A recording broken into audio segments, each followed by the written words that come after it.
2027 mid में कुछ बहुत बड़ा होने वाला है। हैविंग सेड दैट 2026 भी कोई अछूता नहीं रहेगा। 25 में जो हमने देखा it was just a trailer. 26 will be worst. कि एस्ट्रोलॉजी की मॉडर्न वर्ल्ड में प्लेस क्या है। एस्ट्रोलॉजी के अंदर जो भी एक तरह से कमर्शलाइजेशन कॉर्पोरेटाइजेशन हो रही है के लिए आजकल हर बात का एक उपाय आगे शुरू हो गया, उपायजेशन हो गया। क्या ये ट्रू वैदिक एस्ट्रोलॉजी है जो हर चीज का उपाय दे रहे हैं? क्या लोग इसको कंटेंट क्रिएशन की तरह मिसयूज कर रहे हैं? बहुत अच्छा एस्ट्रोलॉजर है, लेकिन अब वो उसका नाम बन गया, लोग उसको बहुत मानते हैं। बट सडनली उसने क्या करा कि लोग प्रिडिक्शन लेने आ रहे हैं और उसने अपनी टीम के लोगों से प्रिडिक्शन दिलवाना शुरू कर दिया। उन्होंने बहुत सारा पैसा देके या फीस देके एक कंसल्टेशन बुक करा and suddenly there someone else on the phone. क्योंकि एस्ट्रोलॉजी में हमारे देश में प्रधानमंत्री हैं, उनकी क्या आगे जर्नी होने जा रही है, या भारत एज अ देश क्या दिखा रहा है भारत का चार्ट और नेशनल सिक्योरिटी? 1971 में जो ट्रांजिटरी प्लैनेट्स थे, जिस तरीके से प्लेस्ड थे, 2025 में एग्जैक्टली वैसे ही प्लेसमेंट है। एंड नाउ 2025 एंड 2025 में 4 major planets moved together. Shani moved, then Jupiter moved, Rahu Ketu both moved, and along with that जो एक खप्पर योग होता है जो एस्ट्रोलॉजी में बड़ा ही नेगेटिव माना जाता है, वो इस साल में 3 पड़े। प्लस जो एक पक्ष के अंदर जो इक्लिप्सेस हैं वो जनरली एक पक्ष में नहीं पड़ते हैं, जैसे हम कहते हैं ना शुक्ल पक्ष कृष्ण पक्ष। सो इक्लिप्सेस एक ही पक्ष में पड़े, but we were always in a defence mode, we were never attacking. Now in September Mangal दशा है स्टार्टेड। मंगल की महादशा भारत की आ गई और भारत वृषभ लगन है। मंगल आर्द्रा नक्षत्र में सेकेंड हाउस में बैठा है। मंगल का सेकेंड हाउस में बैठना, वो भी आर्द्रा नक्षत्र में। सेकेंड हाउसेस आर स्पीच, जो हम बोलते हैं, जो हम लोगों को कन्वे करते हैं। नाउ अब हमारी आवाज सुनी जाएगी, और कहाँ सुनी जाएगी? मंगल हमारी वृषभ लगन की कुंडली में एक तो 12th लॉर्ड है, एक 7th लॉर्ड है। एंड एज पर माय गुरु श्री के एन राव जी, जिनसे मैंने पढ़ा है, ज्योतिष पढ़ा है, उनका एक सूत्र था कि जब भी किसी देश की 7th लॉर्ड की दशा आए या 7th हाउस में बैठे प्लैनेट की दशा आए और उस देश के राजा की भी वही उसी प्लैनेट की दशा चल रही हो, तो युद्ध निश्चित है। तो economic pressure on an ordinary Indian आप किस तरह देखते हैं कि सूर्य राजा था, सूर्य ही मंत्री था 2025 में। सेंट्रल गवर्नमेंट में अभी और परिवर्तन आप देखेंगे आगे चलते हुए। 2026 में जुपिटर देवगुरु बृहस्पति राजा बनेंगे और मंगल जो है वो मंत्री बनेगा। जो जुपिटर राजा बन रहे हैं, तो कहीं ना कहीं वो जो एक वेल्थ सेक्टर है उसको हिलाएगा, इकोनॉमी को डाउन लाएगा, क्योंकि जुपिटर हमारे देश की वृषभ लगन की कुंडली के लिए एक अकारक ग्रह है। It's a functionally malefic planet for India. Maurya dynasty के बारे में सुना होगा। सो मौर्य डायनेस्टी में जो प्राइम मिनिस्टर थे या एडवाइजर थे, वो थे चाणक्य। हमारे कंट्री के प्राइम मिनिस्टर हैं श्री नरेंद्र मोदी जी, और उनकी स्ट्रेटेजिक पावर, या जितने वो बड़े स्ट्रेटेजिस्ट हैं, we all know, if he is quiet, अगर उन्होंने किसी चीज का जवाब नहीं दिया, there is something big waiting. वो भी हमें बहुत बॉदर करने वाला है when Rahu महादशा will come after Mars. Astrology को लेके मेरी क्यूरियोसिटी टाइम के साथ बढ़ती जा रही है और एक ब्रॉडर ट्रेंड रिफ्लेक्ट कर रहा है। भारत में भी लोग शुरू से एंशिएंट वैदिक विद्या है हमारी, बट उसके ऊपर बहुत सारे लोगों का एक बहुत स्ट्रांग बिलीफ है और कुछ के बहुत स्ट्रांग क्वेश्चंस हैं मॉडर्न वर्ल्ड के अंदर इसको लेके। और ये जैसे क्यूरियोसिटी बढ़ रही है, जो इसमें बेनिफिट्स आ रहे हैं और साथ साथ कुछ चैलेंजेस भी आ रहे हैं। मैं पूरी एस्ट्रोलॉजी की बात कर रहा हूँ एज अ साइंस, क्योंकि साथ ही साथ हम हमेशा ये सवाल पूछते हैं कि मेरे लिए क्या होने जा रहा है अगले साल, अगले 2 साल। कुछ लोग आजकल बात कर रहे हैं कि भारत का क्या दिशा होने वाली है अगले साल, 2 साल, 5 साल। पर कुछ फाउंडेशनल सवाल भी इसके अंदर आ जाते हैं कि एस्ट्रोलॉजी की मॉडर्न वर्ल्ड में प्लेस क्या है। एस्ट्रोलॉजी के अंदर जो भी एक तरह से कमर्शलाइजेशन कॉर्पोरेटाइजेशन हो रही है, कुछ बड़ी बड़ी कंपनीज आ रही हैं, वेंचर कैपिटल के फंड्स आ रहे हैं, आईपीओ होगा, शेयर मार्केट होगा, तो शेयर होल्डर का स्टेक है, मैक्सिमाइजेशन ऑफ प्रॉफिट के लिए। क्या उससे जो ये हमारी एंशिएंट विद्या है इसका बेनिफिट होने जा रहा है, या इसके अंदर कुछ बड़ी चैलेंजेस आ रहे हैं प्रॉफिट मोटिव को लेके? साथ ही साथ एज अ इंडिविजुअल आपके डिसीजंस, आप क्या कर सकते हैं, आपकी क्या पाथ है, उसके लिए आजकल हर बात का एक उपाय आगे शुरू हो गया, उपायजेशन हो गया। क्या ये ट्रू वैदिक एस्ट्रोलॉजी है जो हर चीज का उपाय दे रहे हैं? क्या लोग इसको कंटेंट क्रिएशन की तरह मिसयूज कर रहे हैं? कैसे आइडेंटिफाई किया जाए? ये सारे ब्रॉड सवाल से जो हमारे बेसिक ट्रेडिशनल सबके दिमाग में सवाल हैं कि भारत के चार्ट में क्या है और भारतीयों के लिए आने वाले दिनों में क्या है, क्योंकि वर्ल्ड में बहुत उथल पुथल हो रही है। ये सब डिस्कस करने के लिए आई एम प्लीज्ड आज हमारे साथ हैं आचार्य रीना शर्मा जी, जो रिनाउंड वैदिक एस्ट्रोलॉजर हैं, 20 साल से ज्यादा उनका एक्सपीरियंस है इसके अंदर। बहुत सारे यूट्यूब न्यूज चैनल्स पे आप उनको देखते रहते हैं। तो दोनों broader questions of astrology as well as specific जो हमारे आसपास अगले कुछ सालों में होने लगा है वो डिस्कस करने के लिए आज हमारे साथ है। धन्यवाद, आपने समय निकाला जी। नमस्कार, thank you so much for having me Ishkaran ji, pleasure. So मैं पहले स्टार्ट करूँ, जैसे हम कॉलेज में थे डिबेट होती थी तो किसी टॉपिक को डिफाइन करना, तो आप डिफाइन कैसे करेंगे वैदिक एस्ट्रोलॉजी को सिंपल लेमन टर्म्स में, क्योंकि आजकल ग्लोबल ऑडियंस है, बहुत सारे लोग हैं जो इंडिया में पैदा नहीं हुए बट इंडियन ओरिजिन के और उनका बहुत इंटरेस्ट है एस्ट्रोलॉजी में। तो what is the basic best way to define Vedic astrology? So देखिए, एस्ट्रोलॉजी जिसे हम हिंदी में ज्योतिष कहते हैं, ज्योतिष का मतलब ज्योति, किसकी ज्योति? ईश्वर की। ज्योतिष ईश्वर की ज्योति। So it's just the same कि जब हम अंधेरे में गाड़ी चला रहे हैं, सो हम लाइट ऑन करते हैं so that we can see the path. Similarly ज्योतिष सिर्फ इसलिए दिया गया था, इसलिए आया था बीइंग में कि आपको रास्ता दिखाया जाए। It was never a predictive science, first of all predictive नहीं थी।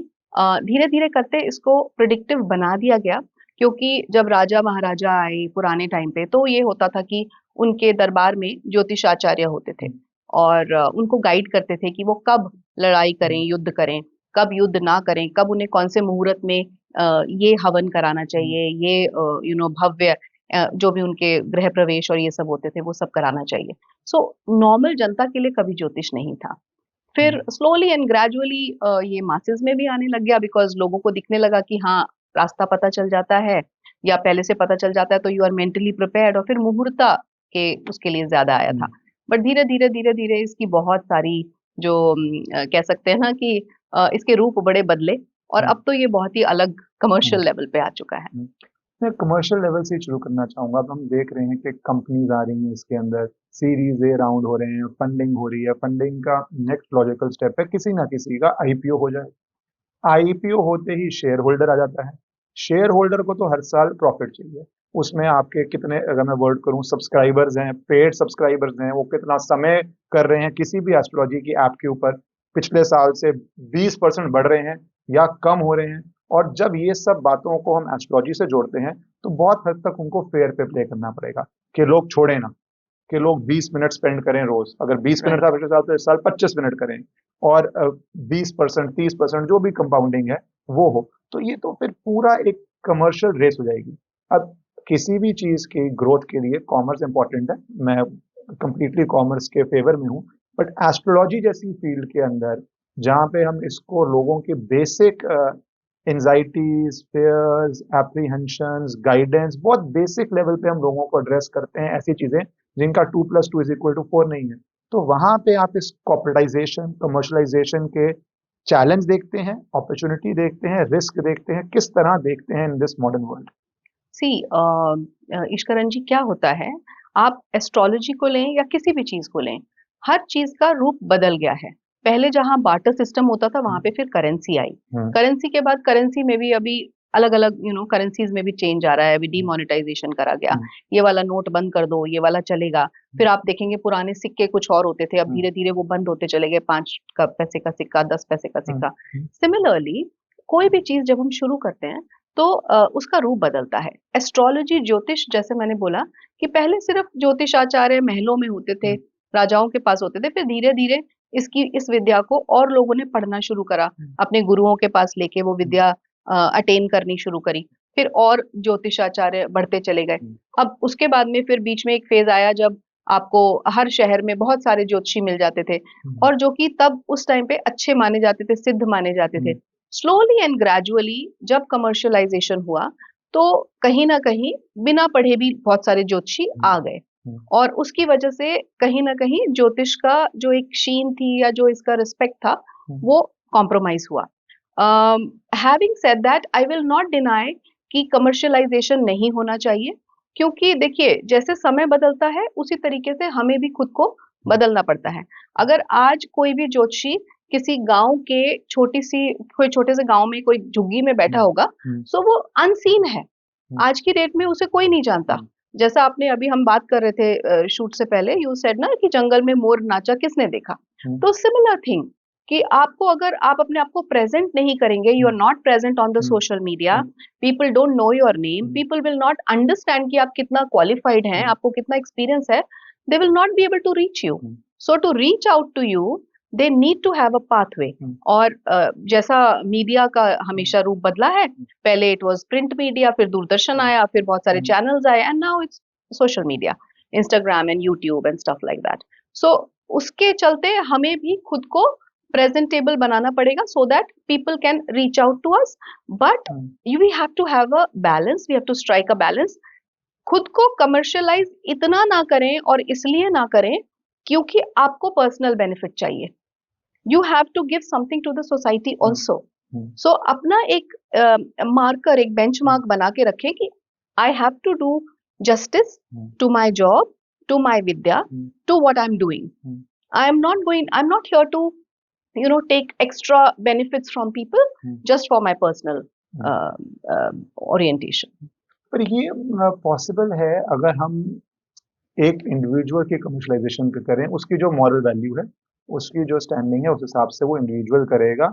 और अगर हम मार्केट की बात करें, धीरे धीरे 2-3-5 साल में आपके जो भी लोग आपको कंसल्ट करते हैं, किसी भी इंडिविजुअल को, वो word of mouth is always going to be very strong. आजकल रिव्यूज भी, वेरीफाइड रिव्यूज भी हैं बहुत जगहों पे, तो वो हो जाएगा.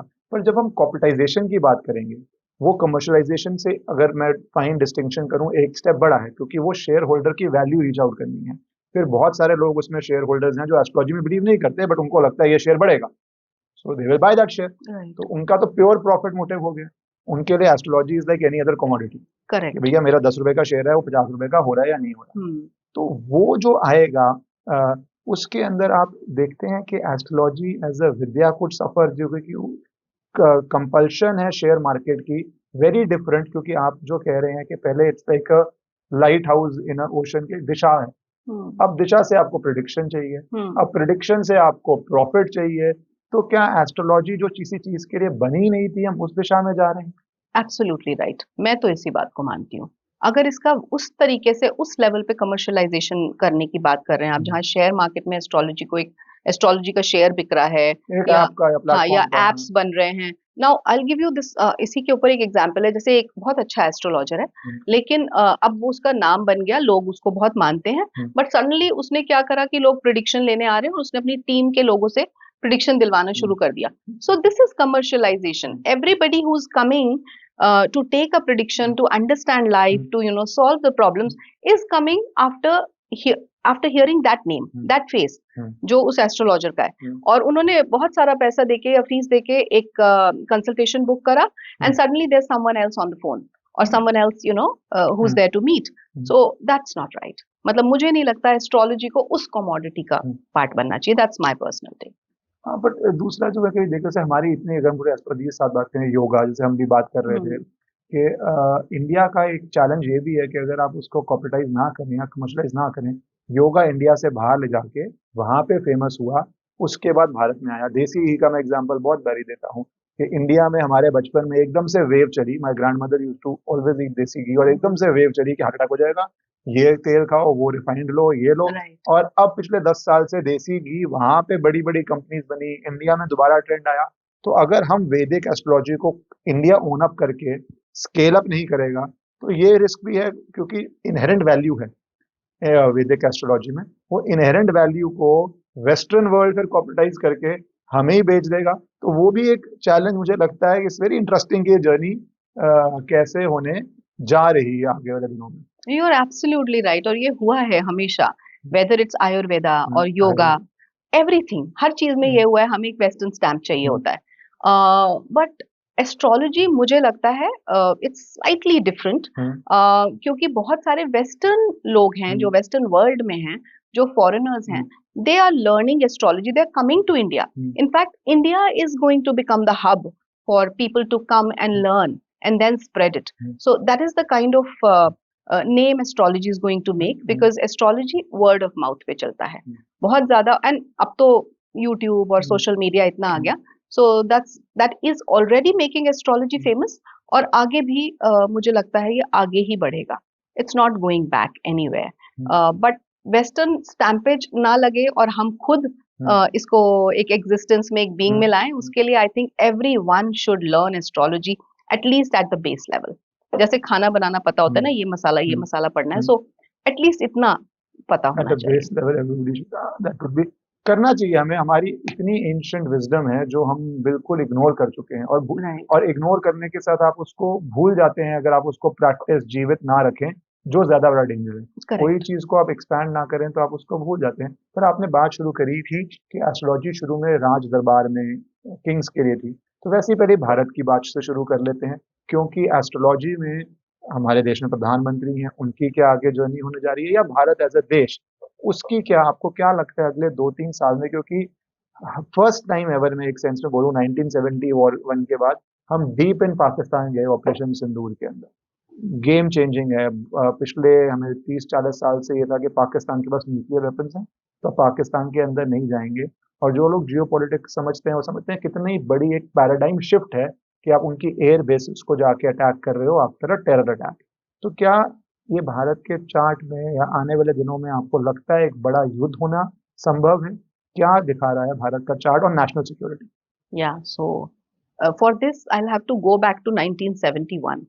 1971 में जो ट्रांजिटरी प्लैनेट्स थे, जिस तरीके से प्लेस्ड थे, 2025 में एग्जैक्टली वैसे ही प्लेसमेंट है। Now the difference is, the big difference is कि तब जो भारत की कुंडली की दशाएं थी वो वीक थी, मतलब वो दशाएं उतनी सपोर्टिव नहीं थी भारत के लिए। लेकिन अब जो साइक्लिक चेंज हुआ है, every 20 years we have a paradigm change, a cyclic change which has happened in 2019, 2020, which is the time when COVID hit. So वो एक साइक्लिक चेंज हुआ, उसके बाद से स्लोली एंड ग्रेजुअली वो अपने जो उसका इम्पैक्ट है वो आना शुरू हो गया।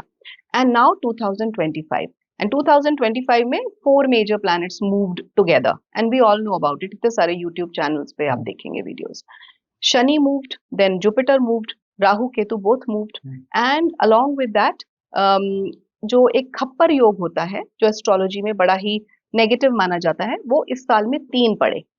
प्लस जो एक पक्ष के अंदर जो इक्लिप्सेस हैं वो जनरली एक पक्ष में नहीं पड़ते हैं, जैसे हम कहते हैं ना शुक्ल पक्ष कृष्ण पक्ष।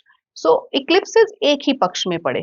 फिर जो भी आप चीजें देखेंगे, चाहे 1971 में हुआ, चाहे वो जो बांग्लादेश का जेनोसाइड हुआ, चाहे आप ये जो एयरप्लेन क्रैश हुआ एयर इंडिया का, या पहलगाम हुआ, you will always, if you go back and check, you will find a रिक्ता तिथि। रिक्ता तिथि, there are 4 रिक्ता तिथिस, let me tell for your audiences कि 4 रिक्ता तिथि होती हैं, चतुर्थी, नवमी, चतुर्दशी, और कुछ लोग अमावस्या को भी लेते हैं। सो जब भी ये रिक्ता तिथियां आती हैं और इक्लिप्सेस आते हैं और वो एक पक्ष में भी आ गए, साथ में कुछ इस तरीके के प्लैनेटरी कॉम्बिनेशंस जो बने थे कि एक ही राशि में बहुत सारे प्लैनेट्स हैं, राहु शनि एक साथ आ गए, चंद्रमा भी वहां है, विश्व योग बना। सो वो सारी की सारी चीजों ने ऐसा इम्पैक्ट डाला कि पहलगाम अटैक हुआ, and we expected it, but till then our India, our country was not so attacking, उस अटैकिंग मोड में नहीं था, not so well prepared I would say, क्योंकि हम लोग वेपन इंडस्ट्री में, डिफेंस सेक्टर में उतना ज्यादा, मैं ये नहीं कहूंगी सशक्त नहीं थे, बट शायद हमें उतनी परमिशंस नहीं थी। बट हमारे जो माननीय प्रधानमंत्री जी हैं, उनके अंडर बहुत सारी चीजों में बदलाव आए, बहुत सारी पॉलिसीज में बदलाव आए, नीतियों में बदलाव आए, और उन्होंने ईंट का जवाब पत्थर से दिया। But we were always in a defence mode, we were never attacking. Now in September Mangal दशा है स्टार्टेड, मंगल की महादशा भारत की आ गई, और भारत वृषभ लगन है, मंगल आर्द्रा नक्षत्र में सेकेंड हाउस में बैठा है। मंगल का सेकेंड हाउस में बैठना, वो भी आर्द्रा नक्षत्र में, second house is our speech, जो हम बोलते हैं, जो हम लोगों को कन्वे करते हैं। नाउ अब हमारी आवाज सुनी जाएगी, और कहाँ सुनी जाएगी? मंगल हमारी वृषभ लगन की कुंडली में एक तो 12th लॉर्ड है, एक 7th लॉर्ड है। And as per my Guru Shri K. N.. Rao ji, जिनसे मैंने पढ़ा है, ज्योतिष पढ़ा है, उनका एक सूत्र था कि जब भी किसी देश की 7th लॉर्ड की दशा आए या 7th हाउस में बैठे प्लैनेट की दशा आए, और उस देश के राजा की भी वही उसी प्लैनेट की दशा चल रही हो, तो युद्ध निश्चित है। सो युद्ध होगा, और हम ऑलरेडी, मतलब it can happen any time, we are already sitting on that. हमारी फाउंडेशन, ये फाउंडेशनल ईयर्स है 2025 2026, 2027 मिड में कुछ बहुत बड़ा होने वाला है। हैविंग सेड दैट 2026 भी कोई अछूता नहीं रहेगा। 25 में जो हमने देखा it was just a trailer, 26 will be worst.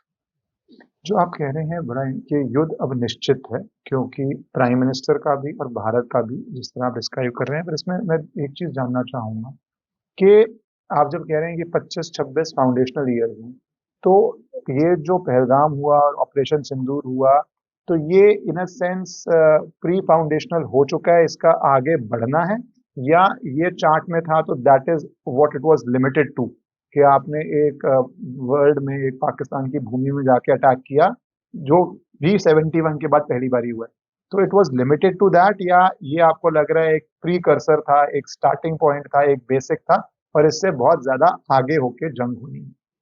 ये शुरुआत थी। इसमें क्या हो रहा है कि ये छोटे-छोटे, जैसे बोलते हैं ना, हम बच पहले से सुनते हैं, हमारे बुजुर्ग बोलते थे कि जब कुछ होने वाला होता है तो बानक बनने शुरू हो जाते हैं। सो सर्कमस्टेंशियल चेंजेस, ये सब रीजंस बनेंगे फॉर अ बिगर ब्लास्ट। ये छोटी-छोटी चीजें हैं। अब अगर पहलगाम नहीं होता तो इंडिया स्ट्राइक बैक नहीं करता। जो सिंदूर हुआ वो नहीं होता। अब सिंदूर O2 होने वाला है, उसके लिए तैयारियां हो रही हैं। हमारी ट्राई सर्विस ड्रिल हो रही है विच स्टार्टेड। अच्छा, इसका बड़ा इंटरेस्टिंग फैक्ट है, tri service drill started on, actually 30th का डेट दिया है, बट प्रैक्टिस 28th से आ गई थी। All over the channels, all over across the media, it was shown on 28th। Now Mangal has just shifted on 27th। मंगल उन्होंने राशि परिवर्तन किया और अपनी राशि में आए, और कहाँ आए? भारत की कुंडली के 7th हाउस में, स्कॉर्पियो में, a watery sign. Now when Mangal came in a watery sign, और जुपिटर भी थोड़े दिन के लिए 18th अक्टूबर टू 5th दिसंबर कर्क में, कैंसर राशि में गए, एक वाटरी साइन में। Shani is already in a watery sign. So तीनों watery sign, water is emotions, now the public sentiment, everything. So वहां पे ये मंगल का मूव करना, इट वाज, मैं बहुत पहले से सोच रही थी something big is going to happen, army कुछ करेगी। सो आई नेवर नो, कि मुझे नहीं पता था कि ऐसा होगा कि ट्राई सर्विस ड्रिल शुरू हो जाएगी। And I think this is more for, हमारी जो कंट्री है वो तो अपने आप को प्रिपेयर कर ही रही है, but this is like a trailer for the other countries also to view from surface, कि भाई तैयार है भारत। जो आपने बोला इमोशनल साइन है, क्योंकि भारत में एक हद तक बहुत बड़े तबके का इमोशन वाज लेट डाउन, उनको लगा operation Sindoor was too small, जो परमानेंट लेसन सिखाना था वो नहीं सिखाया गया। कई लोग मांग रहे थे पीओके तक जाना चाहिए, मीडिया ने भी बहुत, आई थिंक, इसमें एब्सोल्युटली राइट। तो वो पब्लिक से भी वॉर के लिए एक वॉर एपेटाइट चाहिए, जैसे अमेरिका का बोलते हैं कि अब उसके पास वॉर एपेटाइट नहीं है, क्योंकि उसके पास ये दम नहीं है कि वो सोल्जर्स किसी देश भेजे, क्योंकि American public is not use to any of their soldiers suffering a casualty. तो वो वॉर एपेटाइट लोग मानते हैं नहीं है उस तरह भारत में, पर एक तरह से कि क्योंकि इतने टेरर अटैक हो चुके हैं, लोगों को लग रहा था कि भैया एज मार्केट जा रहे हैं तब आप मर सकते हैं, आप वेकेशन करने गए हैं पहलगाम में तब आप मर सकते हैं। तो एक वॉर एपेटाइट पब्लिक में जनरली आ चुका है, और वो लेट डाउन हुआ था। तो आपको लगता है ये पब्लिक इमोशन भी, बिकॉज भारत के चार्ट में मोर एंड मोर होगा, सरकार पे प्रेशर भी है कि अगर कुछ भी गलत होता है भारत के साथ, तो भारत को मोर एंड मोर स्ट्रांगली उस पर रिस्पॉन्ड करना है, और ऑपरेशन सिंदूर से ज्यादा स्ट्रांगली रिस्पॉन्ड तो फिर इन अ सेंस एक वॉर ही है। सी, आपने मौर्य डायनेस्टी के बारे में सुना होगा। सो मौर्य डायनेस्टी में जो प्राइम मिनिस्टर थे या एडवाइजर थे वो थे चाणक्य। हमारे कंट्री के प्राइम मिनिस्टर हैं श्री नरेंद्र मोदी जी, और उनकी स्ट्रेटेजिक पावर, या जितने वो बड़े स्ट्रेटेजिस्ट हैं, we all know, if he is quiet, अगर उन्होंने किसी चीज का जवाब नहीं दिया, there is something big waiting. इस बात को मुझे लगता है जनता को समझना चाहिए, मासेस को समझना चाहिए, और उस तरीके का फेथ होना चाहिए अपने प्राइम मिनिस्टर पे, a person who has really proved himself in the last 1 decade। उन्होंने जो 2014 में जो ये हुआ था समिट, जिसमें अभी वो गए हैं, I am not remembering the name, वहां उसका जो हाल था, तब इंटरनेशनल मीडिया ने कहा था इंडिया किसी लायक नहीं है, they never wanted to cover us also. लेकिन now look at it, the kind of conversion, the kind of, किस तरीके का इंप्रेशन क्रिएट हुआ है world wide about India, about माननीय प्रधानमंत्री जी। सो ये बदलाव कहाँ से आया? And this is the main reason and the cause कि बहुत सारे कंट्रीज हमसे जेलस हैं and they want to pull us down. वो तो है ही, जैसे ही आपकी इकोनॉमिक पावर बढ़ेगी। आपने एक बीच में बोला कि हम उस समय सशक्त थे नहीं थे, मेरे हिसाब से कड़वी बात है। हमारी आर्मी, हमारी navy, air force, are officers are always brilliant, but एक शर्मनीय बात है कि एज अ बिग नेशन हम डिफेंस इंपोर्टर, हम अगर वेपनरी नहीं बनाएंगे, जितनी मर्जी इनक्रेडिबली स्ट्रॉन्ग ब्रेव आर्मी हो, कोई भी हो, Right. डिफेंस फोर्सेस हो, पर वेपन्स तो आपको बनाने पड़ेंगे। And that is why they always needed हाँ। permissions. हाँ, वो तो आपको वेपन्स तो बनाने पड़ेंगे। Yeah, बिना मेकिंग वेपन्स आप क्या करेंगे? absolutely. Bravery will not substitute for modern technology. पर अब समय आ गया है। वो तभी तो डिफेंस मैन्युफैक्चरिंग कितनी बढ़नी शुरू हो रही है, which is the keystone of any independent nation. And nation without ability to manufacture weapons is not a strong nation, कितनी Right, मर्जी आपकी इकोनॉमी स्ट्रॉन्ग हो जाए। तो ये जो आप कह रहे हैं कि भारत के चार्ट में है वॉर है, तो ये आप सिर्फ पाकिस्तान साइड देखते हैं, क्योंकि बांग्लादेश की भी provocation specially after regime change वहाँ पे बहुत बड़ी है। तो आप किस तरह देखते हैं कि ये विज़ा-विज़ पाकिस्तान है, विज़ा-विज़ चाइना है, विज़ा-विज़ बांग्लादेश है, किस दिशा में जा रहा है? क्या लग रहा है उसके हिसाब से? सी इसके लिए फिर से भारत की कुंडली को बताऊंगी। भारत की कुंडली में थर्ड हाउस में एक्चुअली हुआ क्या था जब इंडिया इंडिपेंडेंट हुआ। सो डॉक्टर राजेंद्र प्रसाद हमारे प्रेसिडेंट थे। सो लॉर्ड माउंटबेटन ने, मतलब एक छोटा सा ये इंस्टिंक्ट दे रही हूँ, लॉर्ड माउंटबेटन ने पूछा पाकिस्तान के जो चीफ थे और जो डॉक्टर राजेंद्र नाथ जी से, उनसे पूछा कि आपको कौन सा समय चाहिए इंडिपेंडेंस का। सो डॉक्टर राजेंद्र प्रसाद जी उस समय एक ज्योतिषी को लाए थे उज्जैन से, जिनका नाम था सूर्य नारायण व्यास। उन्होंने ये समय दिया था, उन्होंने कहा देखो 2 दिनों में अगर मैं तुम्हें कोई समय दे सकता हूँ तो ये समय है, जो कि है 15 अगस्त को 1947 मिडनाइट के बाद, मिडनाइट पे। इसके पहले और इसके बाद मत लेना। क्यों उन्होंने ऐसा कहा था? इसलिए कहा था because he wanted stability in our country. अगर दोनों ही, एक 14 अगस्त को बना पाकिस्तान की कुंडली, 15 अगस्त को बनी हमारी कुंडली। 14 अगस्त की कुंडली, पाकिस्तान की कुंडली का लगन है मेष, जो कि एक चर लगन है, मूवमेंट, नेवर स्टेबल, अनस्टेबिलिटी। और उनके 4th हाउस में बहुत सारे प्लैनेट्स हैं। फोर्थ हाउस होता है सुख स्थान, ड्वेलिंग प्लेस, जहां मैं रहता हूँ, मेरा घर। सो 4th हाउस में खलबली है। So you must have seen कि पाकिस्तान में कभी कोई टिका नहीं। कितने आए प्राइम मिनिस्टर्स, ये वो, हार्डली, आपने कितने सारे इतने सालों में देख लो, कुछ नहीं हुआ, कोई स्टेबिलिटी नहीं आई। सिमिलरली हमारे कंट्री में स्टेबिलिटी आई, हमारे कंट्री में स्पिरिचुअलिटी भी आई, क्योंकि 6th हाउस में जुपिटर आ गए। हमारी कंट्री में बहुत सारी वो चीजें हुई, हमने प्रोग्रेस भी करी, बहुत कुछ किया। लेकिन नेबरिंग कंट्रीज एक हमारा वीक पॉइंट है। 3rd हाउस में बहुत सारे आप प्लैनेट्स देखेंगे। So may it be Pakistan, may it be China, may it be Bangladesh, we will always have trouble from the neighboring countries. तो वहां हमेशा chaos रहेगा ही। बांग्लादेश के लिए कितना किया भारत ने, कितना सपोर्ट किया, but now Bangladesh is, I don't know how they are behaving ungratefully. क्योंकि वो तो ओपनली कर रहे हैं कि कभी नक्शा में दिखा देते हैं, कभी नॉर्थ ईस्ट को अपने साथ दिखाने की कोशिश करते हैं। हाँ जी। सो और पर ये हमारी भी गलती है कि जब हम एक देश को क्रिएट कर रहे हैं, हमने अपना नॉर्थ ईस्ट सिक्योर नहीं किया उस तरह कि कुछ टेरिटरी आप अपने पास रख लेते। बांग्लादेश नो बार्गेनिंग पावर, वो तो जो मिलता उनको, इंडिपेंडेंस मिल रही थी, जेनोसाइड पाकिस्तानी आर्मी या पंजाबी पाकिस्तानी आर्मी कर रही थी वहाँ पे। तो वो तो एक हिस्टोरिक मिस्टेक है, और हमारी देश में बहुत हिस्टोरिक मिस्टेक्स हैं जिसका अपन भरते रहते हैं। पर आपके हिसाब से मतलब तीनों नेबर, जो भी हमारा नेबरहुड है, कहीं पे भी स्टेबिलिटी नहीं है। ये चैलेंजेस हमारे बांग्लादेश के साथ हो, पाकिस्तान के साथ हो, चाइना के साथ हो, ये एक तरह से इनबिल्ट है हमारे। ये इनबिल्ट हैं। और अभी आप देखेंगे, जो हम आगे भी बात करेंगे, कि पाकिस्तान के जब बहुत सारे टुकड़े हो जाएंगे, उसके बाद भी आप कितने भी टुकड़े हो जाएं, एक छोटा सा पार्ट तो पाकिस्तान का बचेगा ही ना। सो दैट छोटा सा पार्ट का जो पाकिस्तान का है, वो भी हमें बहुत बॉदर करने वाला है when Rahu महादशा will come after Mars. Mars की महादशा 2032 तक है, उसके बाद राहु की महादशा आएगी, which is a great time for India as far as technological growth is concerned, AI, aviation, everything what is going to happen। अभी मंगल की दशा में हम लोग एविएशन में बहुत अच्छा करने वाले हैं और चीजों में बहुत अच्छा करने वाले हैं, बट तब भी हमें वो परेशानी करेगी। ये परेशानी तो इनबिल्ट है, we really can't get over it। Neighbourhood से अगर मिलके हम थोड़ा बाहर चलेंगे, एक और वॉर जो चल रही है, टैरिफ वॉर, और वो बेसिकली यूएस ने, डोनाल्ड ट्रंप ने स्टार्ट कर दी। तो उस टैरिफ वॉर के अंदर पूरा मेरे हिसाब से ग्लोबल ऑर्डर रीराइट किया जा रहा है। उसमें कई कंपोनेंट्स है। डोनाल्ड ट्रंप कितने स्ट्रांग रहते हैं, आज ही न्यूयॉर्क का इलेक्शन आया, वो न्यूयॉर्क का इतना इंपॉर्टेंट नहीं है मेयर का, बट एक वाइप आउट हुआ है डोनाल्ड ट्रंप की पार्टी का across America.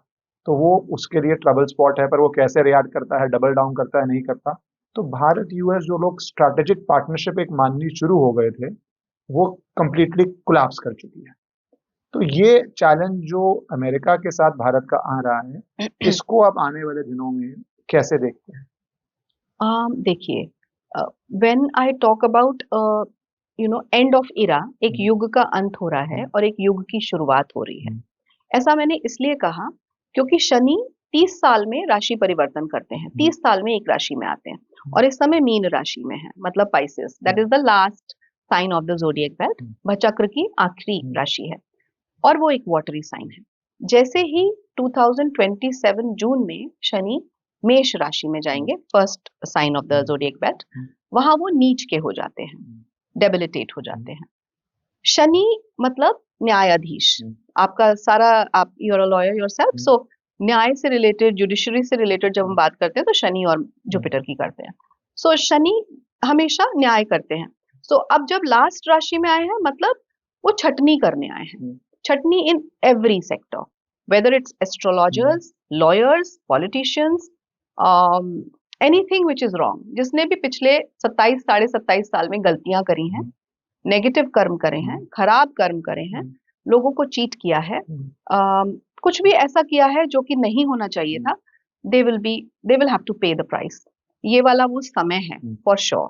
Now we come back to ये आप अमेरिका। इंडिविजुअल्स पे भी जा रहे हैं, इन द सेंस शनि की छटनी इंडिविजुअल्स, होनी है जिन इंडिविजुअल्स ने, जो भी आप फील्ड्स बोल रहे हैं या ब्रॉडर फील्ड्स के अंदर, तो एक तरह से ये जस्टिस एंड पनिशमेंट फेज भी है जिन एब्सोल्युटली, लोगों ने एक्सप्लॉइट किया हुआ है। वेदर इट्स इंडिविजुअल और कंट्री, और country country। Level, individual level, community level, सब पे जिनको जिनकी भी कुंडलियां बन सकती हैं, लाइक वी क्रिएट कंट्रीज की कुंडली। सो अभी इस समय अमेरिका की अगर बात करें तो लियो लगन की कुंडली है अमेरिका की, और ट्रंप की भी लियो लगन की कुंडली है।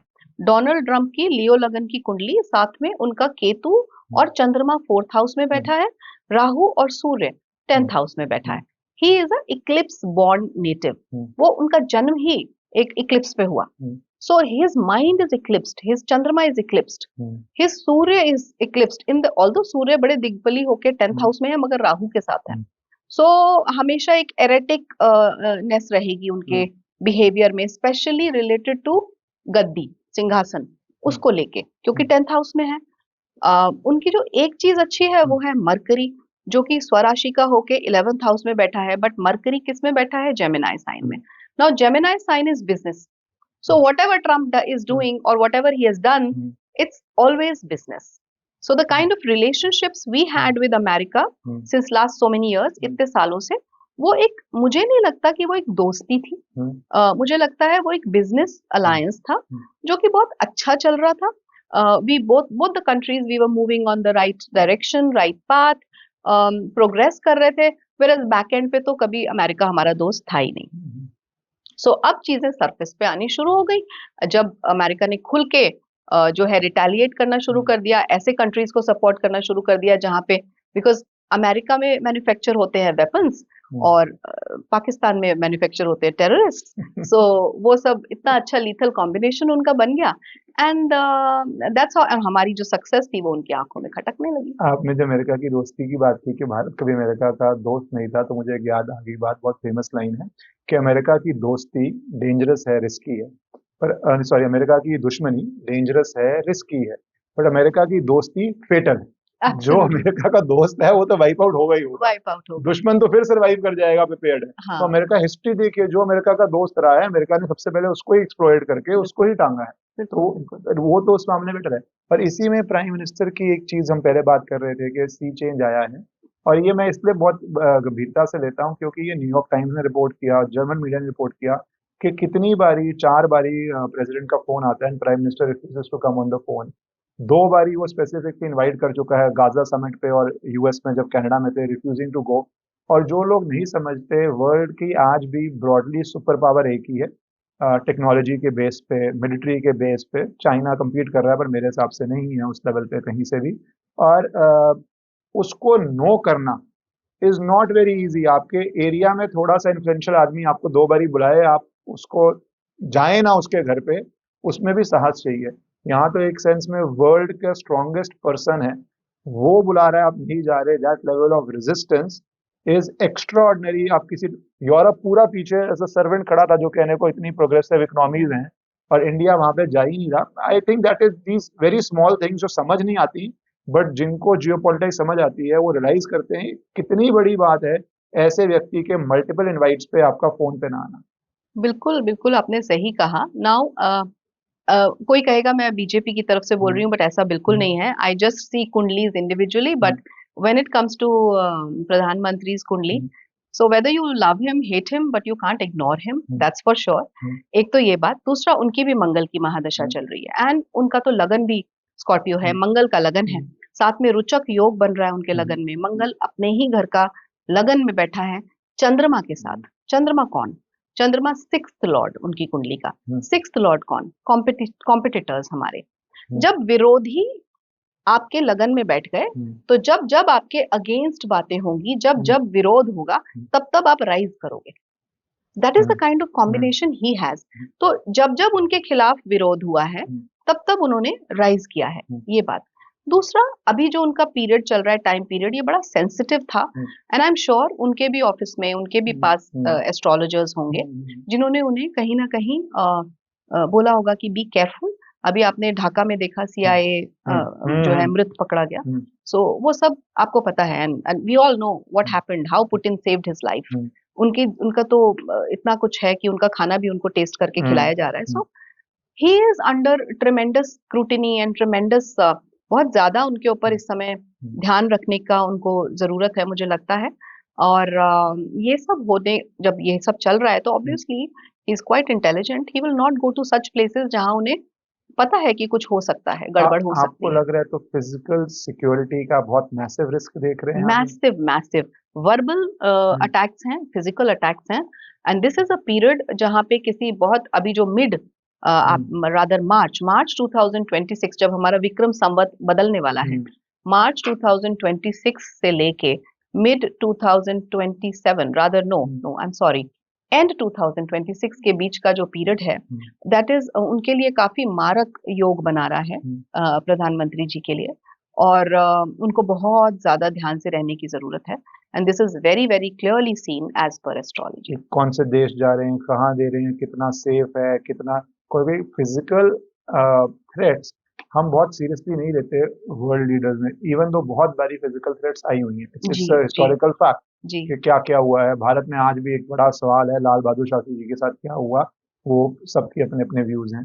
तो आप उस लेवल तक का इस पे सीरियसनेस देख रहे हैं, कॉशन की जरूरत देख रहे हैं? बिल्कुल, एब्सोल्युटली एब्सोल्युटली। That's very. पर आपका क्या सेंस है कि 29, क्योंकि अब थोड़ा हम पॉलिटिक्स की बात कर रहे हैं, तो मैं प्यूटिन पे आने से पहले, do you see prime minister being in office in leading the campaign in 2029, या आपको लगता है बीजेपी के अंदर से किसी और के चार्ट्स में 29 में आना लिखा है? सी नरेंद्र मोदी जी, मैं ऐसा बोलूंगी अभी कि वो कहीं नहीं जा रहे हैं। 2027 में वो, लोग बोलते हैं स्टेप डाउन कर जाएंगे, मुझे ऐसा लगता है he will take up another advisory role, then someone else will come from BJP who is going to take his place. BJP रहने वाली है, नरेंद्र मोदी जी भी रहने वाले हैं, but in a different role altogether. He might become a president, और he might take up some other advisory role, क्योंकि उनके नेतृत्व में ही सब चलेगा। Only thing is he will not be the face anymore. उसका बहुत बड़ा कारण शायद RSS भी हो सकता है, क्योंकि जो उन्होंने एज ब्रैकेट एक क्रिएट किया था, उसके ऊपर बहुत बात हो रही है कि 75 साल की उम्र के बाद आप नहीं रह सकते हैं प्रेसिडेंट, और उन्होंने वो खुद क्रिएट किया था। So quite possible that he sticks to his words. तो क्या लग रहा है, अगर ये पॉसिबिलिटी होती है that he takes a different role, आपको क्या लग रहा है कि कौन पॉसिबल रिप्लेसमेंट हो सकता है? क्योंकि 3-4 जो नाम चलते हैं broadly, one is Amit Shah ji, the second is Yogi Adityanath ji, you can add Devendra Fadnavis ji, और somebody else, I don't know. क्या आपको लगता है, क्या पॉसिबिलिटी?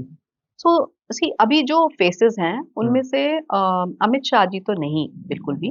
क्योंकि उनका कुछ लीगल केसेस उनके चले थे, और अभी भी कुछ इस तरीके का कुछ सामने आ सकता है in the new future. So उनका तो मुझे नहीं लगता, although he is very very close to our prime minister. See, BJP में जनरली क्या होता है, सडनली नए चेहरे आ जाते हैं, एक बड़ा सरप्राइज फैक्टर रहता है। तो अगर कोई नया चेहरा आ गया तो अलग बात, बट अगर इन सब नामों में से हम्म, मैं किसी को हम्म, चुनूं या किसकी कुंडली देखूं, हम्म, तो लियो लगन की कुंडली योगी आदित्यनाथ जी की है। और मुझे बहुत लगता है कि हम्म, वो बन सकते हैं प्राइम मिनिस्टर। उसका कारण सिर्फ यही नहीं है कि क्योंकि वो अच्छा काम कर रहे हैं या ऐसा, हम्म, बहुत सारे कारण हैं। हम्म, एक तो भारत की कुंडली, बार बार भारत की कुंडली पे आऊंगी। हम्म, हम्म, भारत की कुंडली में जो योग हैं वो हम्म, ये कहते हैं कि जो भी भारत का राजा बनेगा हम्म, या प्राइम मिनिस्टर बनेगा, हम्म, वो विरक्त होना चाहिए परिवार से। केतु बैठा अच्छा। है सेवंथ हाउस में। हम्म, सेवंथ हाउस में केतु बैठा है, सो परिवार, मैरिड लाइफ, हम्म, ये सब नहीं होनी चाहिए, या हो तो विरक्त है वो हम्म, परिवार से। हम्म, इस तरीके का आप इंदिरा गांधी को देख लो, हम्म, किसी को भी देख लो हम्म, पीछे मुड़ के, so you hmm, will find कि जिस जिसने राज किया, हम्म, फैमिली उनकी नहीं है, या हम्म, है भी तो फिर उसमें फिर हम्म, प्रॉब्लम्स आई। हम्म, एक तो ये चीज। दूसरा, इनकी जब कुंडली देखते हैं लियो लगन की, हम्म, सो इनकी कुंडली में सेवंथ हाउस में चंद्रमा बैठा हम्म, हुआ है। और इनकी खुद की कुंडली लियो हम्म, लगन की है, हम्म, जो एक सत्ता को दिखाता है, राजा को दिखाता है, हम्म, और वहां मंगल बैठा हुआ हम्म, है। And his Jupiter and Mars are very very well aligned, hmm, बड़े ही अच्छे तरीके से। हम्म, और आगे मैं भारत को एक स्पिरिचुअल कैपिटल बनता देखती हूँ, हम्म, वर्ल्ड का। हम्म, भारत को सनातन हम्म, धर्म में स्पिरिचुअल कैपिटल हम्म, बनाने वाला आज की डेट में जो हम्म, फेस है, वो आदित्यनाथ है। हम्म, उसके अलावा हम्म, मुझे कोई चेहरा नहीं दिखता। Hmm, plus the kind of fire he has, although बहुत सारे लोग बोलेंगे वो क्वालिफाइड नहीं है, या हम्म, आरएसएस में का जो एक थप्पा चाहिए वो नहीं है, hmm, but he is a people's person.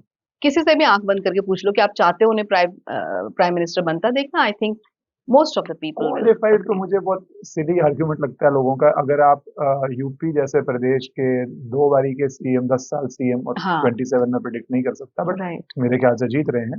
पर दो, अगर आप 10 साल के सीएम हैं तो आप उससे ऊपर क्वालिफिकेशन, वर्क एक्सपीरियंस किसी का नहीं हो सकता। बस एक आरएसएस की बात है, उसको ले लेके हाँ, लोग बार बार बात हम्म, करते हैं, जबकि इनकी शनि की साढ़े साथी एंड हो रही है, अंतिम हम्म, पड़ाव में है, हम्म, लास्ट फेज है। हम्म, और जाते से जाते तो साढ़े साथी देके ही जाती है, so he is having a good period. Hmm, और उनकी दशाएं भी जो बदल रही हम्म, हैं उनके लिए बहुत फेवरेबल है आगे आने वाली। देखिए good times for him actually.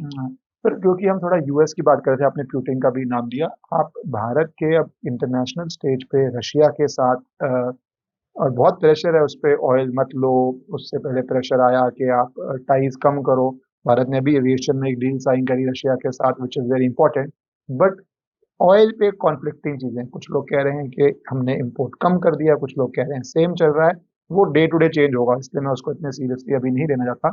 But globally ये दो चीजें हुई हैं इस रीजन में। एक, अफगानिस्तान सरप्राइजिंगली फॉर पाकिस्तान, पाकिस्तान के लिए चैलेंज बन चुका है।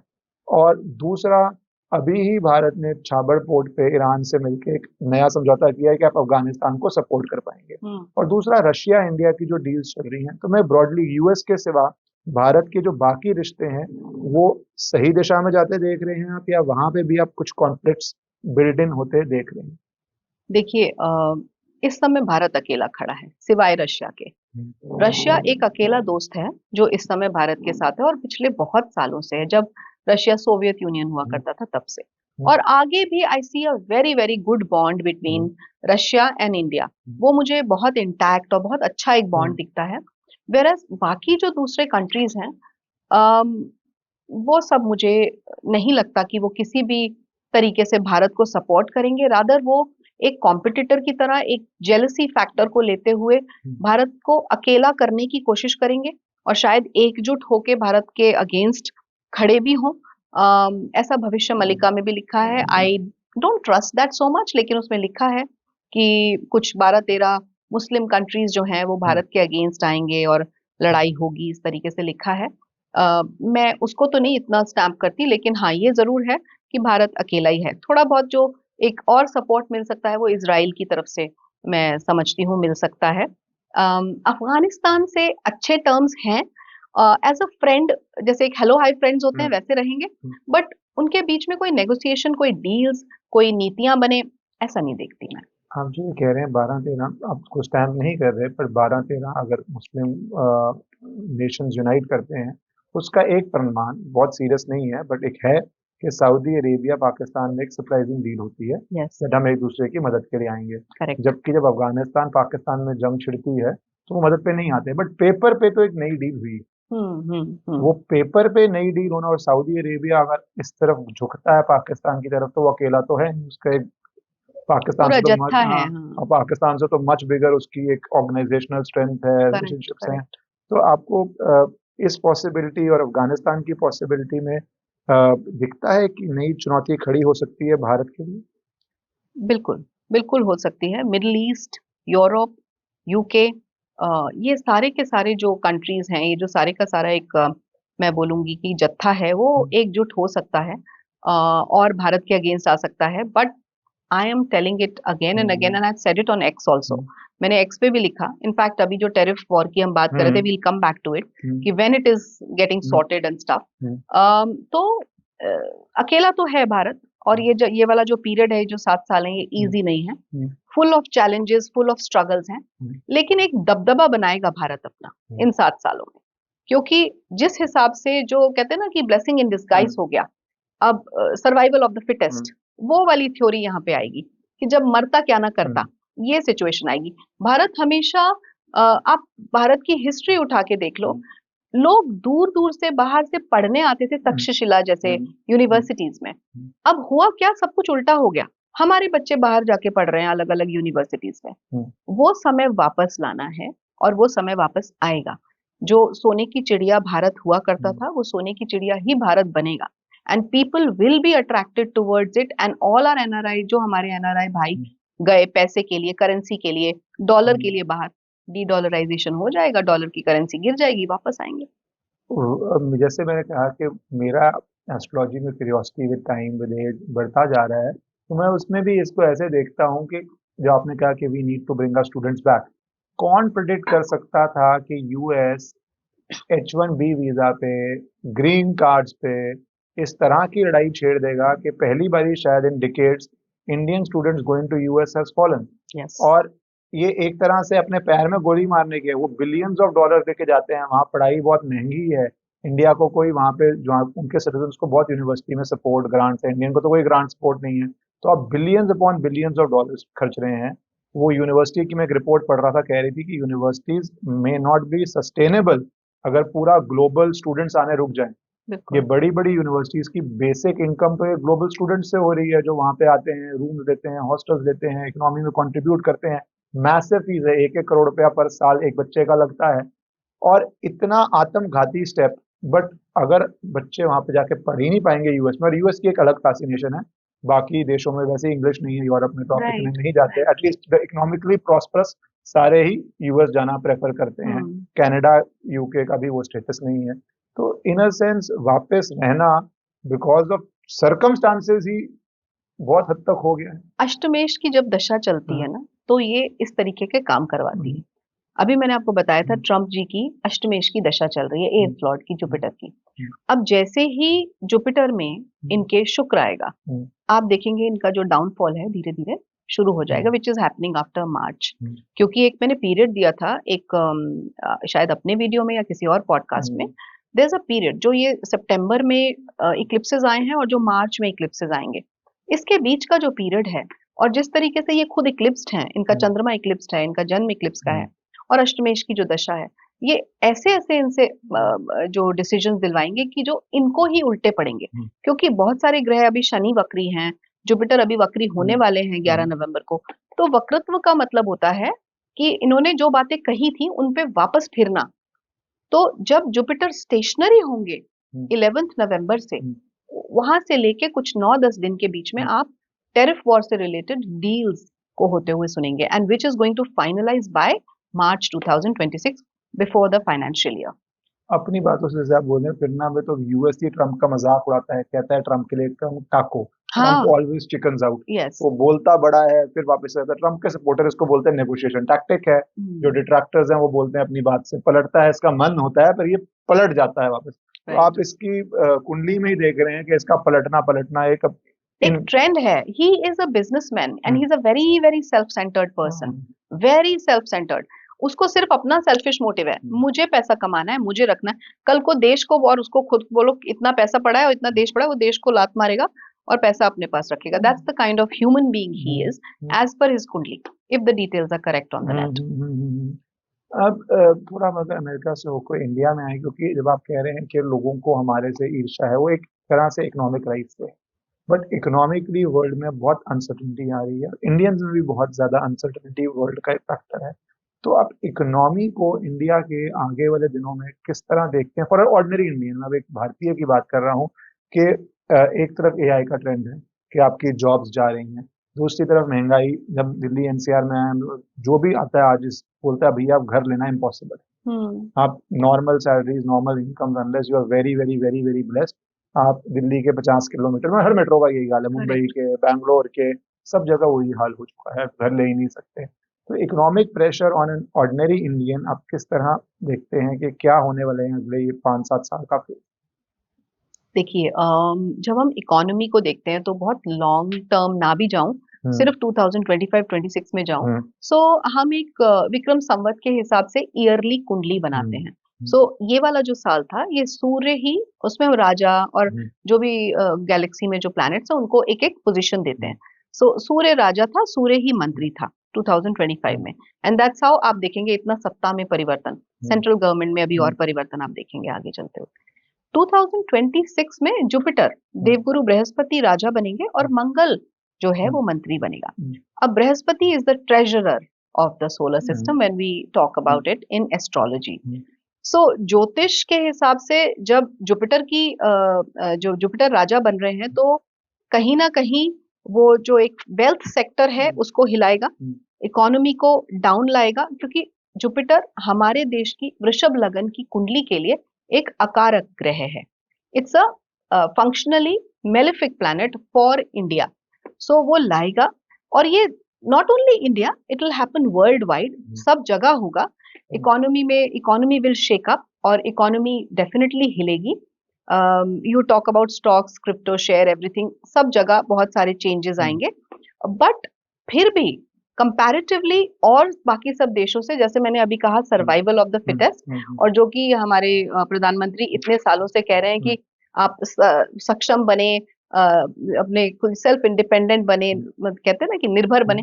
सो वो सारी चीजों का समय अब आ गया। So comparatively India will be better, but हाँ, रिसेशन, जॉब लॉस, महंगाई, अन्य की कमी होना, ये सब चीजें देखेंगे। क्योंकि देखिए अभी क्या हुआ, और ये नेचुरल कैलामिटीज और बाकी सब चीजें इसका पार्ट बनेंगी। जैसे पंजाब में अभी इतना बड़ा फ्लड आया, सो क्या हुआ, इतने सारे किसान बेचारे, उनकी सब फसल खत्म हो गई। इन सब चीजों के चलते ऐसा और भी जगह जब होगा तो अनाज तो कम आएगा, अनाज कम हो जाएगा, महंगाई बढ़ेगी। सो बहुत जबरदस्त तरीके से महंगाई तो बढ़ने वाली है, भारत में भी बढ़ेगी, हम भी बचेंगे नहीं इससे। So 2026 is definitely going to be very tough, especially after March 2026. I see a very very एक बड़ा ही अजीब सा फेज देख रही हूँ, जहाँ पे आप बहुत सारे बदलाव देखेंगे। जहाँ हमें जैसे कोविड में लाइफस्टाइल चेंजेस करने पड़े थे, ऐसे सबको बेसिक्स पे आने की शायद जरूरत पड़ जाएगी। पर आप जो 2026 की बात कर रहे हैं, ये और कोविड का आपके नेचुरली दिमाग में एग्जांपल आया जब आप दे रहे थे, तो दैट तो एक तरह से बहुत प्रलय का टाइम, चैलेंजिंग टाइम है, जहाँ पे अगर प्राइस राइज होता है, वो गरीब मिडिल क्लास को सबसे ज्यादा डिस्प्रपोर्शनेटली हिट करता है। तो ये समय के अंदर कौन सी फिर भी आपको लगता है कि स्टेप्स लेने चाहिए, because forewarned is forearmed, and क्या इंडस्ट्रीज ज्यादा इफेक्ट होंगी, क्या ठीक रहेंगी? मैं उसके बाद थोड़ा इन्वेस्टमेंट और सेविंग एस्पेक्ट्स पे भी आऊंगा। जरूर।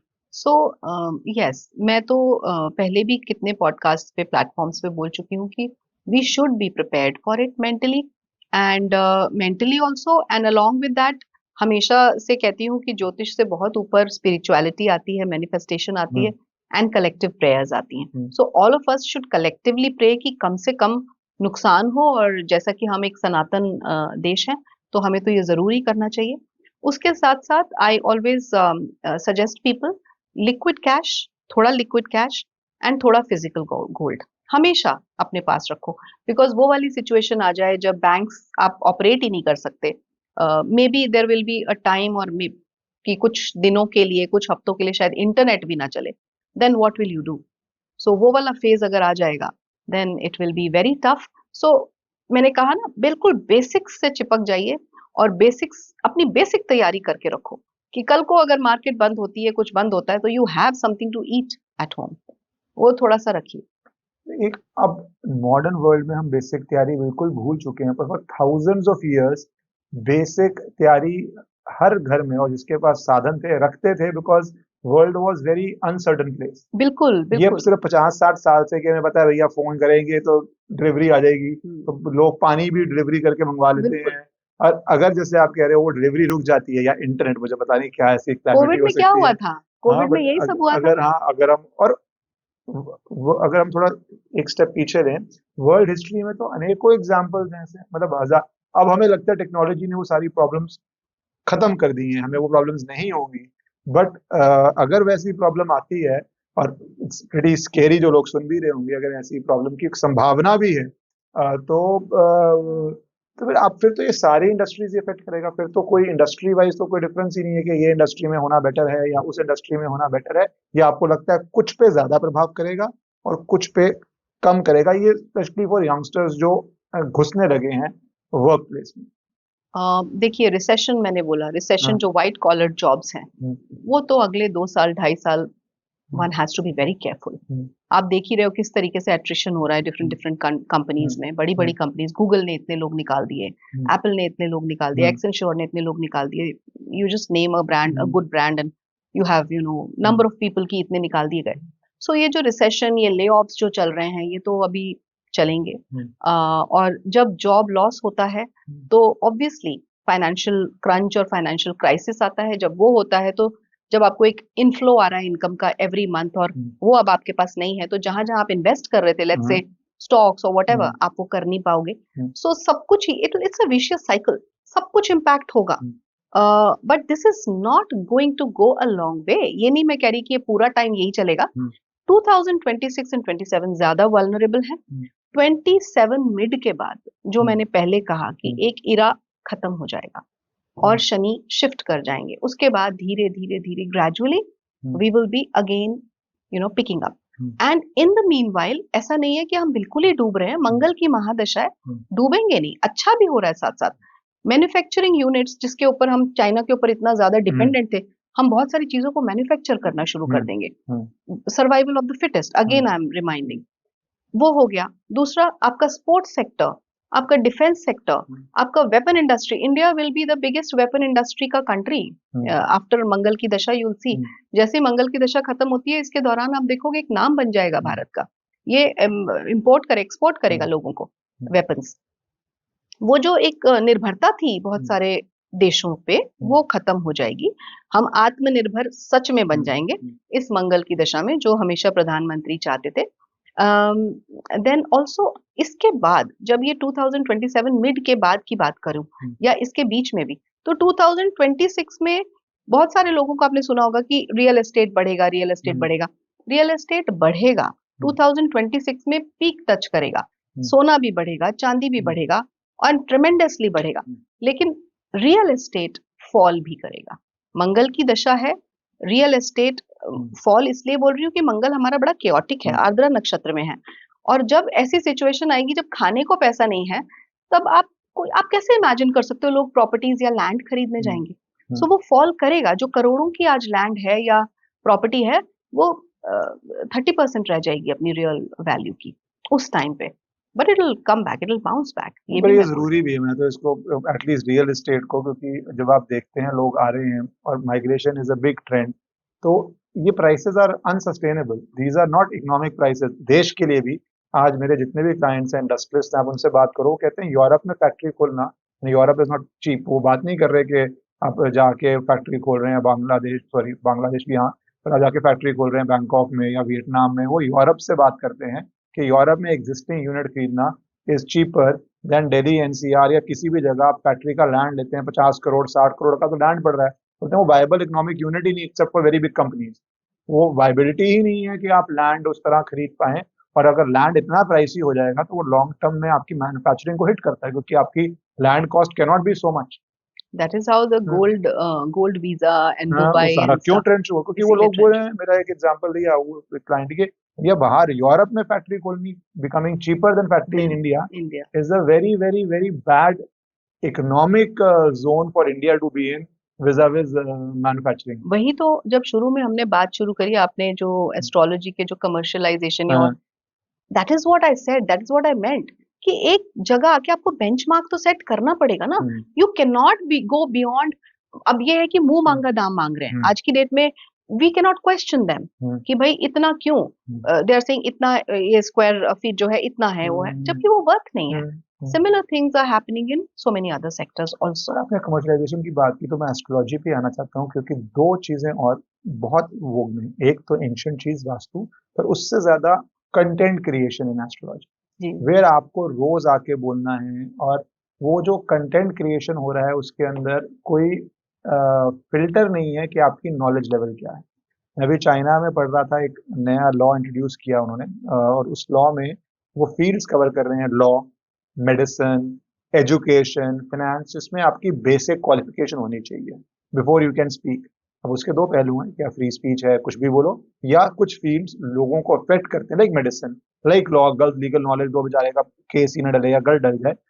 तो क्या आपको लगता है कि जो ये कंटेंट क्रिएशन हो गई है इन एस्ट्रोलॉजी, ये एक सही दिशा का ट्रेंड है कि more and more people are getting involve in it, या ये एक डेंजरस चीज है कि without knowledge, without any qualification, without even basic qualification, कोई हाई फाई क्वालिफिकेशन नहीं बोल रहा, लोग आके बोली जा रहे हैं और किसी भी तरह बस फॉलोअर्स चाहिए और अपना आपको प्रमोट चाहिए? ये बिल्कुल, you are absolutely right here. And why only astrology, you take any field, सब लोग आ रहे हैं और कुछ भी बोल रहे हैं। उन्होंने उसके लिए कुछ बेसिक पढ़ाई भी नहीं करी है और आके बोलते हैं, and because YouTube and everything is free for everybody, so सब सोशल मीडिया को यूज कर रहे हैं। मैं पहले भी एक दो पॉडकास्ट में मैं गवर्नमेंट से ही विनती कर चुकी हूँ कि प्लीज ऐसा कुछ लॉ बना दीजिए आप भी, बिकॉज मैं हमेशा एक बात बोलती हूँ घर में बच्चों को भी या सब लोगों को जो भी जानते हैं कि भाई एक जैसे चाय की छन्नी होती है ना, वैसे बन जाओ। Always filter good things and bad things को ऊपर छोड़ दो। अगर चाइना ने ये किया है तो ये उनका एक गुड पार्ट है, एक गुड अच्छी चीज है जो हमें लेनी चाहिए। सो ये हमें भी अप्लाई करना चाहिए कि आप कम से कम बेसिक आपने पढ़ाई करी होनी चाहिए जिसके ऊपर आप बात कर रहे हो।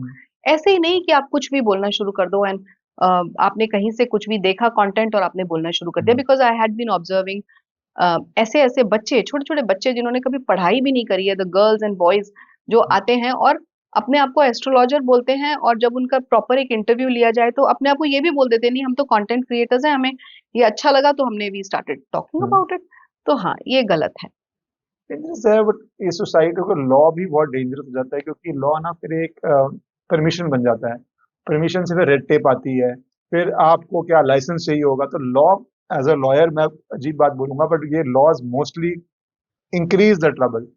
सोसाइटी कैसे अवेयर हो सकती है, ये सोचने वाली बात है, क्योंकि हाउ पीपल, दो वेज हैं, एक तो फ्री मार्केट होती है तो लोग धीरे धीरे अपने लेवल पे पहुंच जाते हैं, ट्रस्ट हो जाता है, 2 साल लगे, 4 साल लगे, people find out credible faces. दूसरा ये है कि जो अब ये कमोडिटिफिकेशन हो रही है, शायद वो हर चीज में होनी है, और only market can solve, because law also becomes a very dangerous area. कि क्या फिर आपको लाइसेंस लेना होगा, रिन्यू करना होगा, उस पर ब्यूरोक्रेसी आएगी, उस पर कोई जेन्युइनली गुड है तो कैसे स्टार्ट करेगा।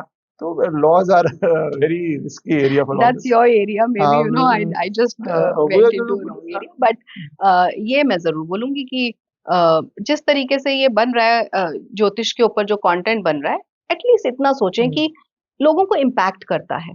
Anybody and everybody who is coming to an astrologer is coming in some kind of trouble, परेशानी में है, किसी का बच्चा बीमार है, किसी के यू नो जॉब नहीं है, किसी के रिलेशनशिप्स में प्रॉब्लम है, शादी में प्रॉब्लम है। सो वो ये सब करके ज्योतिष के पास आते हैं एंड दे वांट गाइडेंस। अब वहां पे अगर आप एक्चुअली ज्योतिषी नहीं है, आपने अपना नंबर दे रखा है, आपने रील्स बना रखी हैं, आप ज्योतिषी नहीं है, आप किसी को गाइडेंस दे रहे हैं and you are actually cheating that person, तो आप कहीं ना कहीं अपना कर्मा साइकिल तो बिगाड़ ही रहे हो। बिकॉज एज अ एस्ट्रोलॉजर आप सबको कार्मिक पैटर्न सिखाने बैठे हो, you are preaching something that you are not following, that's wrong. So अपना कर्मा साइकिल तो बिगाड़ ही रहे हो, दूसरे की लाइफ भी इम्पैक्ट हो रही है, so that's wrong. That's true.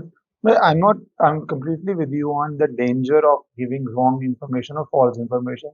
But correction कैसे आएगी उसके अंदर? हाँ, वो आपको लोगों की कॉमन सेंस पे रिलाय करना पड़ेगा, या अगर प्रॉब्लम बहुत बढ़ जाए तो ऑब्वियसली पॉलिसी इंटरवेंशन तो होगी, करेक्ट। पर साथ ही साथ जो दूसरा कॉन्सेप्ट है, क्योंकि हम वास्तु पे भी बहुत बात कर रहे हैं आजकल और लोगों का बहुत विश्वास भी है, तो आप वास्तु को कैसे और उसकी सिग्निफिकेंस को पहले अगर ब्रॉड लेवल पे, जैसे हमने एस्ट्रोलॉजी का मैं कह रहा था, कि ब्रॉड लेवल पे what is vastu, how and its significance in Indian context and also global context. Okay. So, I'll try to explain vastu in a very very simple way. एक बहुत ही आसान तरीके से जो एक आसानी से लोगों को समझ आ जाए।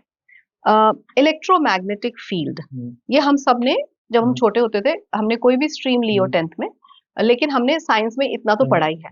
Electromagnetic field which is around every living being, whether it's you, me, any planet, earth, कोई भी हो। तो इलेक्ट्रोमैग्नेटिक फील्ड है हम सबके चारों तरफ, और जब भी आप इतने सारे ये लॉज बने हैं, gravitational law, law of Newton, ये सब इसी के बेसिस पे बना है कि अट्रैक्शन एंड रिपल्शन ये होता है। एक बुक है जो कि बड़ी अच्छी किताब है, जो मैं बहुत सारे पॉडकास्ट में बोल चुकी हूँ, अ स्टोरी ऑफ अ योगी, महायोगी। सो वो मैंने पढ़ी है, और उसके बेसिस पे मैं ये बोलती हूँ कि जितने भी प्लैनेट्स हैं उनके चारों तरफ एक मैग्नेटिक फील्ड है, और ये भी कहीं नहीं छुपा है कि हम सब 5 एलिमेंट्स के बने हुए हैं, 5 तत्व हैं, 5 तत्वों से बने हैं, वहीं जाना है। अब वो तत्व, वो एलिमेंट्स, वो एक लिविंग बीइंग में होंगे। सो इलेक्ट्रोमैग्नेटिक फील्ड जब जब बिगड़ता है, तब तब परेशानी आती है। When we talk in context with vastu, बिगड़ता मतलब इम्बैलेंस होता है। Now to explain it more simply, आप एक कॉन्सर्ट देखने जाते हैं एक स्टेडियम में, वहां पे सब कुछ बहुत अच्छे से वेल ऑर्गेनाइज्ड है। आप गए, आपने टिकट लिया, टिकट विंडो से आप अंदर गए, आपको सीट मिली, आप बैठ गए। वहीं आप एक मंदिर में जाते हैं और वहां पे कुछ भी ऑर्गेनाइज नहीं है, और आप बहुत धक्का मुक्की करके भीड़ में जा रहे हो, या इवन फॉर दैट मैटर वो कॉन्सर्ट के लिए भी बहुत धक्का मुक्की है, तो क्या होगा? स्टैम्पेड होगा, जाने जाएंगी। सिमिलरली जब वो इलेक्ट्रोमैग्नेटिक फील्ड्स आपस में टकराते हैं, बार बार टकराते हैं और इम्बैलेंस्ड हैं, तो आपके वास्तु दोष आते हैं। आपकी हेल्थ, वेल्थ, नॉर्मल लाइफ, आपका जीवन, आपकी जॉब, आपकी पर्सनल लाइफ सब इम्पैक्ट होती है, क्योंकि हम सबके अराउंड है this magnetic field is there, और वो इम्बैलेंस्ड है। सो सिमिलरली जैसे हमें वो ऑर्गेनाइज करना है, ऐसे हमें ये भी ऑर्गेनाइज करना है। So we can opt for either stampede or a well organized life. और जैसे magnetic fields are a reality, these are scientifically proved reality, तो बट जैसे अब कोई घर लेता है या कोई शॉप लेता है, तो how do you suggest to a person to find out the right vastu, and how much, because vastu has also, अगर आप चेंजेस करते हैं तो that has a cost inbuilt. अगर आप अपना बाथरूम चेंज करते हैं, टॉयलेट चेंज करते हैं, and cost becomes a very important factor in a normal person's life. Correct. तो क्या ये वास्तु कंप्लायंस आपके हिसाब से, अगर आप घर ले रहे हैं और उसमें आपको टॉयलेट शिफ्ट करना पड़ जाए, is still almost compulsory you should do, या आपको लगता है इसके सॉल्यूशन निकाल के कुछ मैनेजमेंट करके करना चाहिए? What is the better strategy for a person who's just bought a new house? So what I suggest generally, I never go for civil work. मैं सिविल वर्क कभी नहीं कराती हूँ, कभी नहीं कराती हूँ। मतलब I think rarest of the rare में भी सिविल वर्क मैंने कभी नहीं कराया। It's mostly the remedies that we use, the 3D remedies and the color therapy that we use, and maybe the right zone for the right kind of placement. Let's say bedroom मुझे किसी एक particular zone में चाहिए as per your कुंडली. That is also customized as per your कुंडली because it's astro vastu then. Everybody cannot have the same vastu. आपके भी घर में मैं वही वास्तु कर दूं, सेम वास्तु मैं किसी और के भी घर में कर दूं, doesn't make sense to me. आपकी कुंडली अगर अच्छी है, हो सकता है आपका मंगल बड़ा अच्छा हो, तो मैं आपको शायद साउथ फेसिंग कोई एंट्री दे दूं, लेकिन किसी दूसरे को ना दूं, क्योंकि उसको साउथ फेसिंग एंट्री दूंगी तो वो एक्सीडेंट्स हो सकते हैं उसके लिए। So yes, I have to be very careful in that. तो उसमें कुछ चीजों का ध्यान रखना पड़ता है, which is the planetary placements in your kundli. Secondly, आप जो सिलेक्शन कर रहे हैं उसमें कुछ एक पिलर्स हैं, कुछ एक 2-3 चीजें हैं जिनको मैं हमेशा अवॉइड करने बोलती हूँ। some people may, it's a debatable thing, some people may say नहीं, ऐसा नहीं होता, but I always give preference to that. One is the southwest entry, which should never be there. Then the northeast bathrooms, which should never be there. Now northeast bathrooms पे सब बोलते हैं cancer cancer cancer कि cancer होता है. What I say is cancer क्यों होता है? Because northeast is our clarity of mind, that zone.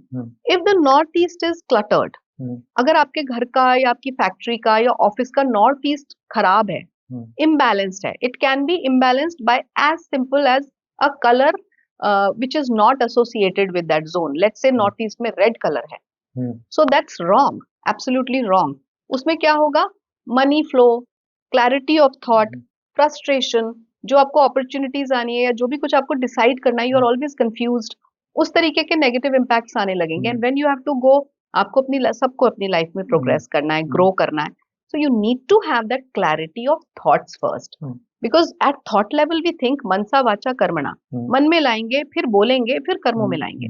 तो वो चीज हमें डेफिनेटली ध्यान में रखनी पड़ेगी. सो हाँ, there are pillars, kitchen, entrance, bathrooms, these three things I see. ये जरूर ध्यान रखना. क्लैरिटी ऑफ थॉट आप बोल रहे हैं, वो एक्चुअली में मुझे लगता है एज अ कल्चर हमारी सबसे बड़ी प्रॉब्लम क्लैरिटी ऑफ थॉट है. हम बहुत ये करें वो करें, ये करें वो करें में बहुत समय बर्बाद करते हैं, बहुत कंफ्यूजन में रहते हैं.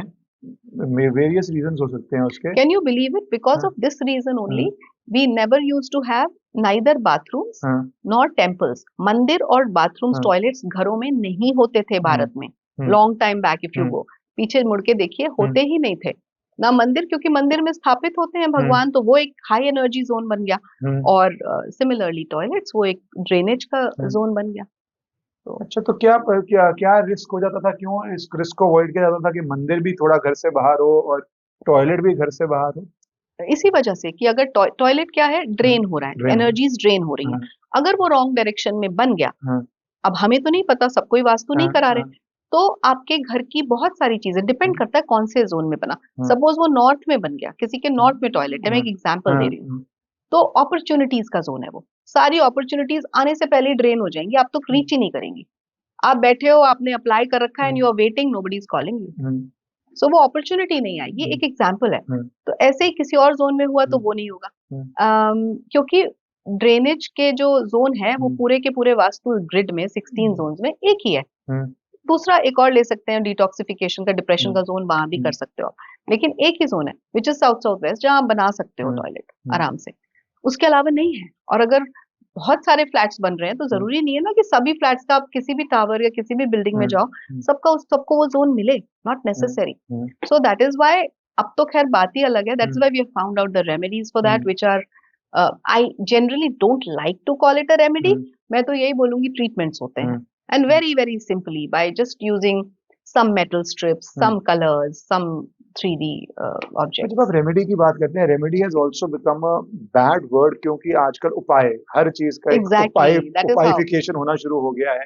एंड सोशल मीडिया पे तो ये बहुत ही वायरल है, उसके लोगों को व्यूज भी पसंद आते हैं. मुझे समझ नहीं आता लोगों को क्या आते हैं कि ये करो वो करो, ये करो वो करो, और सब कुछ सॉल्व आउट हो जाएगा उससे. क्या ये उपायिफिकेशन आपको भी आते होंगे लोग? क्या पीपल की डिमांड है कि बहुत उपाय दिया जाए, या ये कंटेंट क्रिएशन में वायरल होते उपाय दिया जाए, या आपको लगता है कि कई चीजें ओके, बट जो ये बहुत मैसिव इन्फ्लक्स ऑफ उपायिफिकेशन इंडस्ट्री है, ये किस तरह आप इसको देख रही हैं as a challenge and as a threat to the credibility of ancient systems? No more a challenge now. अब चैलेंज नहीं लेती. हाँ, लग रहा था 2 साल पहले कि इट्स सो बैड, ऐसा सब हो रहा है, बहुत गलत है. लेकिन now in the last 2 years I observe, like I said, Shani जब से आए हैं मीन राशि में अभी इसी साल, तो छटनी शुरू हो चुकी है. And only the cream will go आगे, बाकी सब खत्म हो जाएगा. I am very sure about it, number 1. Number 2, I always request people to learn astrology and about planets a little bit. थोड़ा बेसिक पढ़ लें तो बहुत अच्छा रहेगा, बिकॉज फिर वो बेवकूफ नहीं बनेंगे. बिकॉज जनरली क्या होता है, गलती दोनों तरफ से हो रही है, एक तरफ से गलती नहीं हो रही है पिछले कुछ सालों में. एक तो एस्ट्रोलॉजर्स ही बैठे हुए हैं, जो कि आपने कहा जैसा उपाय, तो रेमेडोलॉजी उन्होंने बना दिया इस चीज को, और उसको पहचानने का जो तरीका है वो बहुत ही आसान है. बहुत सारे लोग क्या करते हैं, जाते हैं और फीस देखते हैं एस्ट्रोलॉजर की ना, इंटरनेट पे या वैसे, और पता लगा 500 फीस है, 1000 फीस है, वो कहते हैं अरे बड़ी कम फीस है, एस्ट्रोलॉजर के बड़े सारे सब्सक्राइबर्स हैं, so they contact the astrologer, they go there, they meet, and then वहां पे वो कम फीस देख के जाते हैं, एस्ट्रोलॉजर से बात करते हैं, एस्ट्रोलॉजर जितना भी अल्पमति से उसको ज्ञान है, उससे थोड़ा बहुत कुछ ठीक भी बता देता है, आपकी कुंडली में ये यहाँ बैठा है, यहाँ बैठा है, उसके बाद वो कुछ ऐसी बात बोलता है जिससे आप डर जाते हैं, and whenever that fear is inculcated, जब वो आपको डराए, दैट इज द टाइम जब आपको उठ जाना चाहिए वहां से। Being an astrologer, I am telling you that, क्योंकि डराने जैसी कोई चीज हमें सिखाई ही नहीं गई, हमारे गुरु ने कभी नहीं कहा, even if you see negative, आप ऐसे कन्वे करो कि उसको आप मार्गदर्शन दे रहे हो कि ऐसा हो सकता है बेटा, या ऐसा हो सकता है, बी केयरफुल, डू दिस। और आपको जो आप उपाय बोल रहे हो उसमें सिर्फ और सिर्फ एनर्जी अलाइनमेंट टेक्निक यूज करना है, उस पर्टिकुलर प्लैनेट की एनर्जी को अलाइन करना है, ना कि आप ये बहा दो, ये गाड़ दो और ये कर दो, उससे कुछ भी नहीं होता। Whereas the other party जो आई है प्रिडिक्शन लेने, एस्ट्रोलॉजिकल कंसल्टेशन लेने, ऐसे लोग भी मेरे पास आए हैं जो हाथ जोड़ के कहते हैं कि उपाय बता दीजिए। मैं कहती हूँ उपाय है ही नहीं, उपाय किस चीज का? सो दे आस्क फॉर रेमेडीज कि नहीं नहीं प्लीज आप उपाय बता दीजिए, उपाय तो जरूर होगा, बेटी की शादी नहीं हो रही है अभी, मैं बोल रही हूँ 2.5 साल बाद है, नहीं अभी करनी है 6 महीने में, उपाय बता दीजिए। How will I do that? I am just a reader, not a writer of anybody's destiny. आपने ये बात बोली ना कि जो भी फेयर क्रिएट करे एस्ट्रोलॉजर होके, आप उससे भाग जाइए। मुझे लगता है ये तो अंडरलाइन कर देनी चाहिए हर फील्ड में।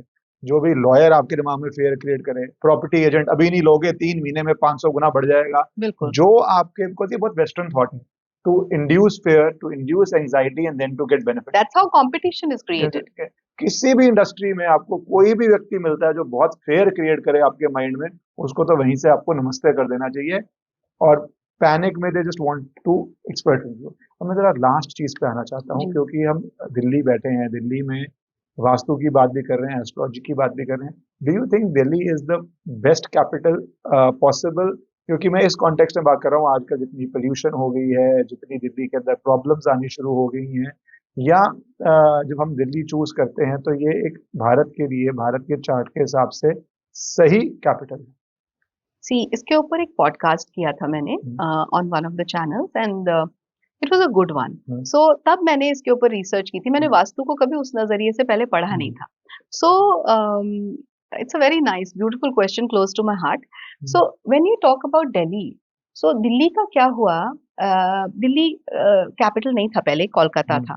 सो कोलकाता में जब देखा गया कि इन्वेजन हो रहा है, कोलकाता क्योंकि कोस्टल उस पे था, तो वहां से इन्वेजन हो जाते थे, तो वहां से मूव कर दिया गया कि कैपिटल को कहीं बीच में ले जाएं। सो कैपिटल को दिल्ली को कैपिटल बना दिया गया, और उस समय ब्रिटिश रूल था। सो उस समय पे एक ये आर्किटेक्ट थे एडवर्ड लुटियन, जिन्होंने दिल्ली में, आप अब जानते हैं लुटियंस दिल्ली जो इतना ज्यादा फेमस है, आज की डेट में पॉपुलर है, तो उन्होंने वो सब नक्शा तैयार करा, मैप तैयार करा। उस समय उन्होंने दिल्ली में पार्लियामेंट हाउस, जो कि उन्होंने रोमन मसोलियम को एक लेके अपने दिमाग में वो क्रिएट करा कि राउंड बनाएंगे, सर्कुलर बनाएंगे, because he was very much influenced and inspired by the structures in Paris and Europe and all. So वो उससे बहुत ज्यादा इम्प्रेस थे, तो उन्होंने वो चीज तब यहाँ बना दी। ऐसे ही उन्होंने बहुत सारे और स्ट्रक्चर्स बनाए, जैसे इंडिया गेट हो गया और चीजें हो गई। पर आपको असली बात जो सच्चाई है वो ये है कि पार्लियामेंट हाउस का जो असली जो पहला नक्शा था वो ट्रायंगुलर था, जो एक दूसरे आर्किटेक्ट थे उन्होंने दिया था, and that was triangular in shape, but somehow may be Lutyens had a better connect और व्हाटएवर, सो उनकी ये जो मैपिंग थी इसको अप्रूव करा गया, तो ये पार्लियामेंट इस तरीके से बन गया। बट हाँ, अब ये मुझे पक्का पता है कि वो वास्तु में बिल्कुल विश्वास नहीं करते थे, but having said that, at the same time Delhi को अगर आप एक ड्रोन व्यू से देखें तो बहुत सारी चीजें अपने आप वास्तु कंप्लायंट हैं, ऑटोमेटिकली वास्तु कंप्लायंट है, कुछ को छोड़ के। अब कुछ में एक बहुत बड़ी चीज आती है यमुना का फ्लो। यमुना का फ्लो उल्टा है, सो उसको अब अगेन क्या हो रहा है, ये सब बड़ा कनेक्टेड और बहुत इंटरेस्टिंग है। अब क्या हो रहा है, नेचुरल कैलामिटीज आ रही हैं, तो जो नेचुरल कैलामिटीज के चलते पहाड़ अपनी जगह बदल रहे हैं और नदियां अपना रास्ता बदल रही हैं, वो सब कुछ हो रहा है। क्यों? क्योंकि mother nature is very badly exploited by the Mankind. हम लोगों ने प्रकृति को इतना ज्यादा एक्सप्लॉइट करा है, या तो ये वास्तु चेंजेस ह्यूमंस कर दें, नहीं तो प्रकृति खुद करेगी। सो अब वो समय आ गया है कि जो जो भी वास्तु कंप्लायंस की या इम्बैलेंस जो दिल्ली में है, उसमें बदलाव ऑटोमेटिकली होगा। But as per me Delhi otherwise is quite compliant, quite कुछ चीजें हैं बस जो चलो, दिल्ली गड़बड़ में है। अच्छा भी है कुछ, क्योंकि हम जनरली दिल्ली में क्या क्या प्रॉब्लम्स हैं उसको झेलते रहते हैं। Thank you. आज आपने बहुत सारे टॉपिक, स्टार्टिंग फ्रॉम, हमने आज astrology to Vedic science to Bharat की destiny to how we are individuals और इकोनॉमिक, आपने वार्निंग्स दी हैं कि लोग बेसिक सेफ्टी मेजर्स करें तो उनके लिए अच्छा है। आपने इतना समय दिया और इतने विस्तार से सब कुछ समझाया। थैंक यू सो मच आचार्य रीना शर्मा जी। बहुत बहुत मुझे लगा दर्शकों को आनंद आएगा। Thank you so much, thank you so much for having me.